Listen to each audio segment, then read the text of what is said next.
Hello friends, welcome to PCM classes. Last video में मैंने physics के स्पेसिमेन क्वेश्चन पेपर का उसको सॉल्व करके दिया था, तो इस बार हम लोग केमिस्ट्री का सॉल्व करते हैं। तो क्वेश्चन नंबर 1 है, an aqueous solution of copper sulphate turns colourless on electrolysis, which of the following could be electrodes. तो कलरलेस इलेक्ट्रोलाइसिस के बाद कॉपर सल्फेट तब होता है जब हम लोग एनोड को प्लेटिनम एनोड यूज़ करते हैं, एंड कैथोड में भी कॉपर और प्लेटिनम कुछ भी हो सकता है।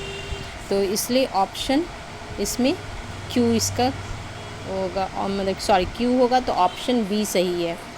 सेकेंड क्वेश्चन है, compound P is heated in a test tube with sodium hydroxide solution.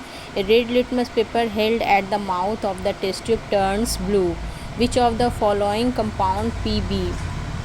तो कंपाउंड पी इसमें क्या होना चाहिए, क्योंकि ये सिंस ये जो होता है रेड लिटमस को ब्लू कर रहा है, ठीक है, red litmus paper held at the mouth turns blue, तो मस्ट भी ये कंपाउंड बी जो है वो सोडियम हाइड्रोक्साइड के साथ रिएक्शन करके बेस बनना चाहिए। तो इसमें अमोनियम सल्फेट है, अमोनियम सल्फेट सोडियम हाइड्रोक्साइड के साथ रिएक्शन करके अमोनियम हाइड्रोक्साइड बनाएगा, जो कि एक बेस है। तो डी ऑप्शन सही है। थर्ड में है, atomic mass sulphur, oxygen and helium का दिया हुआ है, एंड हम लोगों को पी क्यू में ये पी बता रहा है कि 16 gram of oxygen contain 4 times the number of atoms of 4 gram helium. तो नंबर ऑफ एटम्स जो होता है 1 मोल में फिक्स्ड होता है 6.023 इंटू 10 टू द पावर 23। तो दोनों का तो एक ही मोल है, तो दोनों में नंबर ऑफ़ एटम सेम होगा, तो पी तो रॉन्ग है, फॉल्स है। सेकेंड में है 16 gram of oxygen contains half the number of 32 grams, तो ये भी फॉल्स है, क्योंकि सल्फ़र का एटॉमिक वेट ये एटॉमिक मास 32 ही होता है। तो नेदर पी नॉर क्यू, इसका ऑप्शन डी होगा।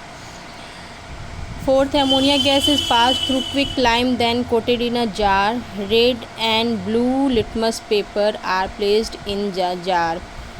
तो इसमें अमोनिया गैस को क्विक लाइम के साथ पास कराने के बाद जब इसको कलेक्ट किया जाता है, तो वो सिंस एक बेस है, तो वो क्या करता है, रेड को ब्लू में कन्वर्ट करता है, रेड लिटमस को ब्लू में कन्वर्ट करेगा, एंड ब्लू लिटमस पे कोई इफेक्ट नहीं पड़ेगा। तो इस सारे ऑप्शन में देखिए डब्लू में है कि ये रेड को ब्लू में कन्वर्ट करता है, एंड ब्लू रिमेन्स ब्लू, तो डब्लू इसका आंसर ऑप्शन ए होगा। नेक्स्ट क्वेश्चन है, glucose reacts with concentrated sulphuric acid. Glucose reacts with concentrated sulphuric acid, तो ये कौन सा रिएक्शन है, ये कौन सा रिएक्शन है? तो ये रिएक्शन है डिहाइड्रेशन रिएक्शन, क्योंकि सल्फ्यूरिक एसिड जब ग्लूकोज के साथ रिएक्शन करता है तो उसको कार्बन में कन्वर्ट कर देता है, जो ब्लैक कलर का स्पंजी मास होता है। तो ये कार्बन में, और बाकी जितना भी एलिमेंट है वो वाटर के फॉर्म में निकल जाते हैं, इसलिए ये एक डिहाइड्रेशन रिएक्शन है। 6 नंबर क्वेश्चन में देखिए, in which of the following electrolytic cell PQRS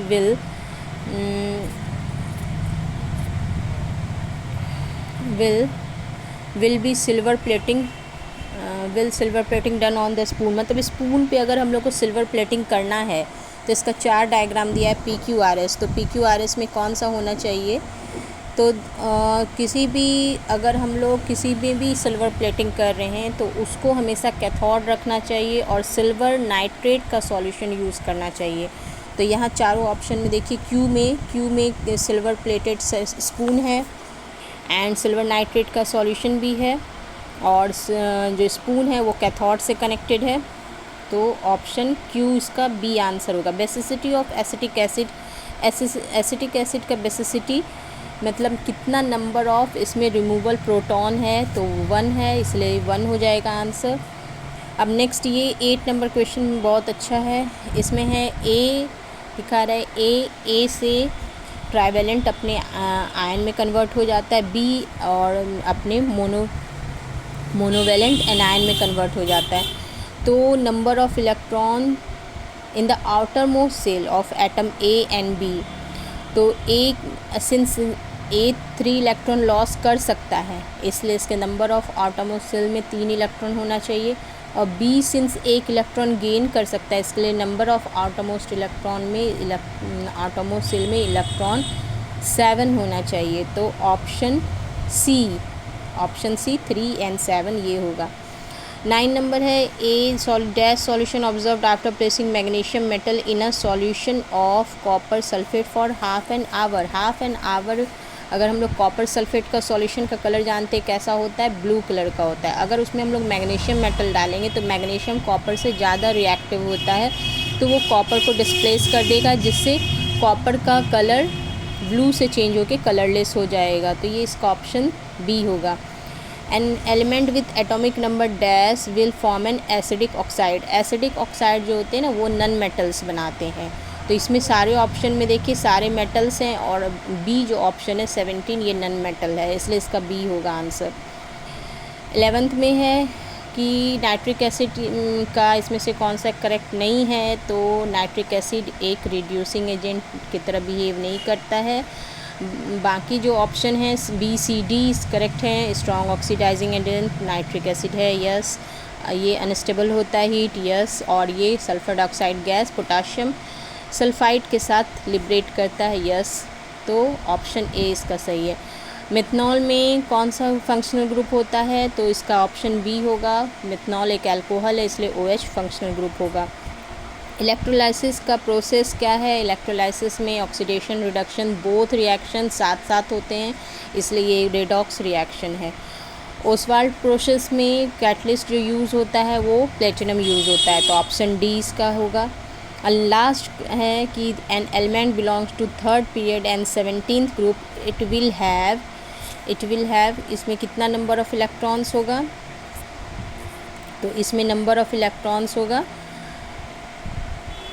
इसमें नंबर ऑफ़ इलेक्ट्रॉन्स 16 ग्रुप का है, तो नंबर ऑफ़ इलेक्ट्रॉन्स आटोमोस्ट सेल में या वैलेंस सेल में 6 होगा, तो ऑप्शन सी सही है। तो सी इसका आंसर होगा। तो इसी तरह के वीडियोस के लिए हमारे चैनल पे बने रहिएगा और दोस्तों को ये वीडियो शेयर कीजिए, साथ ही साथ मेरे चैनल को सब्सक्राइब कीजिए ताकि मैं इसी तरह के वीडियोस आप लोगों के लिए लाती रहूँ। Till then bye.